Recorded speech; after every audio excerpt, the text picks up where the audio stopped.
तर मित्रांनो, आजच्या ब्लॉगचा विषय अजितदादांनी केलेला बारामतीचा विकास या सिरीजचा बनवणार आहे आज आपण पार्ट 2. तर चला पार्ट 2 बघायला विसरू नका. तर जय शिवराय भाऊनो, कशा तुम सगळ्यात फॅमिली आजच्या ब्लॉगकडे तुमचं स्वागत आहे. तर आज आपण चाललोय अजितदादांनी केलेला बारामतीचा विकास या सिरीजचा पार्ट 2 शूट करण्यासाठी. तर मित्रांनो बघू शकता, हे सगळं तुम्हाला जेवढं एवढं भारी रात्रीचं वातावरण दिसतंय हे पण सगळं अजितदादांमुळेच आहे. तर चला जाऊयात बारामतीला. तर मित्रांनो, तुम्हाला एक माहिती द्यायची होती. आपण जेव्हा अजितदादांनी केलेला बारामतीचा विकास ही सिरीज बनवतोय तर मिनी ब्लॉग मध्ये त्याची माहिती मिळत नाही, त्यामुळे आपण हे फुल व्हिडिओ बनवतोय. त्यानंतर थोडंसं डायरेक्ट पोहोचलो आपण आता रेल्वे स्टेशनला. तर मित्रांनो, आजच्या मिनी ब्लॉग मध्ये मी तुम्हाला अख्ख्या बारामतीच्या रेल्वे स्टेशनची माहिती देणार आहे, जे की अजितदादांनी बनवलंय.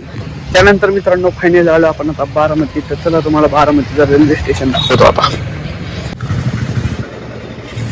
त्यानंतर मित्रांनो फायनल आलो आपण आता बारामतीच्या रेल्वे स्टेशनला. तर चला तुम्हाला अख्खा आता बारामतीचं आपण रेल्वे स्टेशन एक्सप्लोर करून दाखवणार आहे. तर तुम्ही ब्लॉग शेवटपर्यंत बघा आणि ब्लॉग बघायला विसरू नका. ते बघू शकता ही आपल्या बारामतीच्या रेल्वे स्टेशनची एंट्रन्स आहे, जी की दादांनी अशी बनवली आहे. तर चला तुम्हाला आतमध्ये सगळं दाखवतो.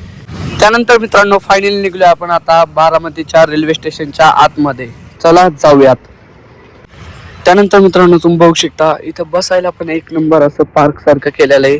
आणि इकडे काही बारामतीच्या आपल्या रेल्वे स्टेशनची काही एंट्रन्स आहे. तर चला आतमध्ये तुम्हाला हळूहळू मी सगळं दाखवतोच. तर तुम्ही तर ब्लॉग पटकन एक लाईक करून घ्या. नो फायनली आपण निघलो आता रेल्वे स्टेशनच्या आतमध्ये. तर चला तुम्हाला आतले सगळे हे काय आहे ते सगळं दाखवतो. तर आपण फर्स्ट टाइम असा ब्लॉग काढतोय, त्यामुळे थोडंफार समजून घ्या. त्यानंतर मित्रांनो तुम्ही बघू शकता हे आपल्या इथलं काही असं रेल्वे स्टेशन आहे, जे की आतनं दिसतंय. तिथं आपल्या इथं लई का रेल्वे येत नाहीत, पण चला जी सगळी इन्फॉर्मेशन आहे ती सगळी मी तुम्हाला इथं ब्लॉग मध्ये सांगणारच आहे. तर मित्रांनो आपल्या इंस्टाग्राम फॅमिलीसाठी आजच्या ब्लॉगसाठी एवढंच, कारण की पूर्ण आपण हा याचा मोठा व्हिडिओ बनवलाय. तो व्हिडिओ तुम्हाला युट्यूबला बघायलाच भेटेल. तर तुम्ही डायरेक्ट मोठा व्हिडिओ डायरेक्ट जाऊन युट्यूबला बघू शकता. तर चला आजच्या ब्लॉगसाठी एवढं. तुम्हाला आता ब्लॉग कसा वाटला नक्की कमेंट करून सांगा. ब्लॉग लाईक करा, पेजवर असेल तर पटापट फॉलो करून घ्या आणि यूट्यूब चॅनलला जाऊन व्हिडिओ बघायला विसरू नका.